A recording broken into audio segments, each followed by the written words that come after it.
नमस्कार। आज हम जानेंगे कि हम रोस्टर फॉर्म किस तरह से फिल कर सकते हैं। जब भी कोई ऑर्गेनाइजेशन की नई मेंबरशिप बुकशेयर में होती है, तो उन्हें कुछ अपनी संस्था की जानकारी देनी होती है। उन संस्था के अंतर्गत आने वाले लोगों की जानकारी देनी होती है।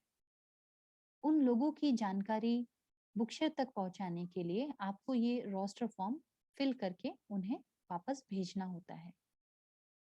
ये रोस्टर फॉर्म एक तरह का एक्सेल फाइल ही होता है, जिसमें आपको कुछ बहुत ही बुनियादी जानकारी भेजनी होती है।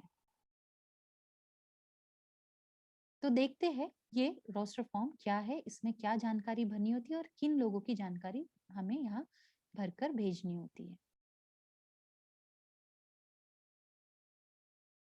जैसे कि अभी आपको नजर आ रहा है, ये एक बुकशेयर ऑर्गेनाइजेशन रोस्टर फॉर्म है, जो एक एक्सेल फाइल है देखा जाए तो, जिसमें कुछ कॉलम है जो आपको फिल करने होते हैं।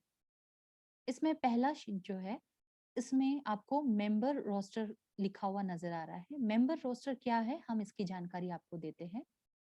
आपकी संस्था में जो प्रिंट डिसेबल कैटेगरी में आने वाले बच्चे, स्टूडेंट या लोग होते हैं, जिनके लिए आपकी संस्था काम कर रही है और जिन्हें आपको रजिस्टर करना है बुकशेयर की ऑर्गेनाइजेशन मेंबरशिप के अंदर, उनके आपको नाम, उनकी कुछ जानकारी आपको भेजनी होती है इस फॉर्म में भरकर।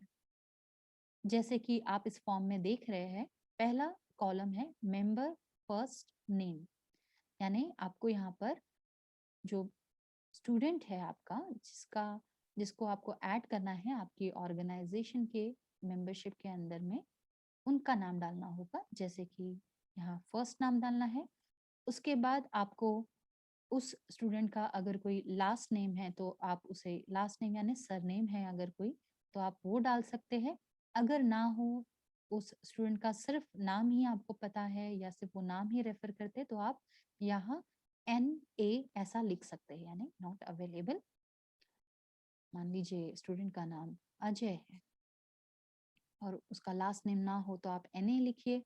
अगर उसका नाम सरनेम हो, कोई लास्ट नेम हो, तो आप उसका सरनेम लिखिए।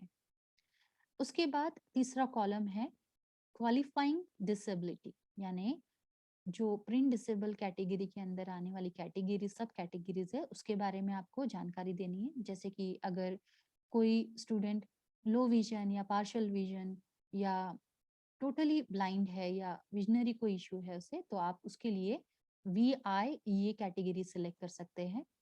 अगर कोई बच्चा जो विजुअली इम्पेयर्ड नहीं है लेकिन उसे लर्निंग डिसेबिलिटी है, तो आप उस समय में LD इसका उपयोग कर सकते हैं। ये शॉर्ट फॉर्म होता है लर्निंग डिसेबिलिटी का, यहाँ पर दिया गया।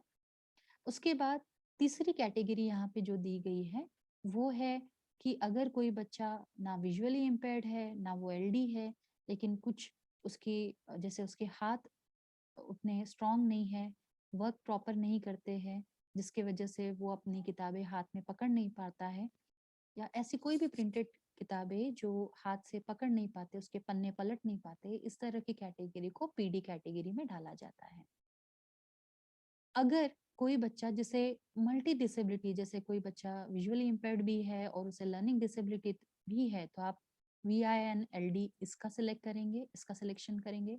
अगर कोई बच्चा लर्निंग डिसेबल है और उसको फिजिकल डिसेबिलिटी भी है उस स्टूडेंट को, तो आप LD and PD आप इसे रेफर करिए। अगर कोई बच्चा विजुअली इम्पेयर्ड और फिजिकली डिसेबिलिटी भी है उसे, तब आप VI and PD सिलेक्ट करें। और अगर ये तीनों कैटेगरी में अगर कोई बच्चा आता है, तब आप VI and LD and PD आप इस ऑप्शन का चुनाव कर सकते हैं। इसके बाद आता है डेट ऑफ बर्थ। आपको उस स्टूडेंट की डेट ऑफ बर्थ डालनी होगी, जैसे कि यहाँ पर मैं डाल रही हूँ इस तरह से। इसके बाद डिस्ट्रिक्ट का नाम, आपका जो भी डिस्ट्रिक्ट का नाम है आप उसका नाम यहाँ पर डालें। उसके बाद है स्कूल, आपकी जो संस्था है उसका नाम आप डालें। उसके बाद में ग्रेड ऑप्शन आता है। अगर आपका स्टूडेंट पहली कक्षा से लेकर 12वीं कक्षा तक का कोई बच्चा है, स्टूडेंट है, तो आप उसकी उसकी क्लास के हिसाब से यहाँ नंबर डालें। अगर वो कॉलेज का स्टूडेंट है, तो आप कॉलेज जूनियर या कॉलेज सीनियर डाल सकते हैं, या ग्रेजुएट स्टूडेंट डाल सकते हैं। या अगर जो मेंबर आपके संस्था के अंदर आता है जो इस कैटेगरी में है वो स्टूडेंट नहीं है, तो अडल्ट ईडी ये आप सिलेक्ट कर सकते हैं अगर वो 18 वर्ष से ऊपर हो, या तो अगर वो 18 वर्ष से ऊपर नहीं है लेकिन वो स्कूल भी नहीं जाता है, तब उस समय में आप नॉट अ स्टूडेंट ये सिलेक्ट कर सकते हैं ऑप्शन को। या आपकी संस्था में वो नहीं पढ़ता है तो भी आपकी नॉट अ स्टूडेंट ये ऑप्शन आप सिलेक्ट कर सकते हैं। इतनी ही जानकारी आपको इसमें देनी होती है। मैं भर देती हूँ एक बार यहाँ पर। जैसे डिस्ट्रिक्ट का नाम हमने पुणे डाल दिया है और स्कूल का नाम जस्ट फॉर एग्जांपल मैं ABC स्कूल ऐसा कुछ नाम दे रही हूँ मैं यहाँ। इस तरह की इतनी जानकारी आपको भरकर भेजनी होती है जो स्टूडेंट है उनकी। इसके बाद नेक्स्ट शीट जो है उसका नाम है स्पॉन्सर रोस्टर। इसमें आपको जो आपकी संस्था में लोग हैं जो इन प्रिंट डिसेबल कैटेगरी में आने वाले लोगों की मदद करते हैं, या आपके जो स्टूडेंट है उनकी उनके जो टीचर है, स्पेशल एजुकेटर है या एजुकेटर है, उनके नाम आपको भरकर यहाँ भेजने होते हैं। इस फॉर्म में आपको स्पॉन्सर का भी पहला नाम देना होता है। मान लीजिए यहाँ पहला नाम मैं यहाँ डाल रही हूँ विनीत, और लास्ट नेम अगर है तो आप लिखिए, लास्ट नेम अगर नहीं है तो नॉट अवेलेबल NA ये टाइप करें। उसके बाद टाइटल, उनका जो भी डेजिग्नेशन है वो आपको डालना है। मान लीजिए वो टीचर है तो यहाँ हम टीचर लिखेंगे, लाइब्रेरियन है तो लाइब्रेरियन लिखेंगे। डिस्ट्रिक्ट अगेन आपके जिले का नाम, स्कूल का नाम तो जैसे मैंने यहाँ स्कूल का नाम डाल दिया ABC स्कूल। विनीत जो आपके स्कूल आपके ऑर्गेनाइजेशन में टीचर है उनका ईमेल आईडी लगेगा, जैसे मान लीजिए विनीत के @gmail.com। इस तरह से आपको ईमेल एड्रेस डालना होगा। स्ट्रीट एड्रेस, इसमें आपको उनका पता डालना होगा।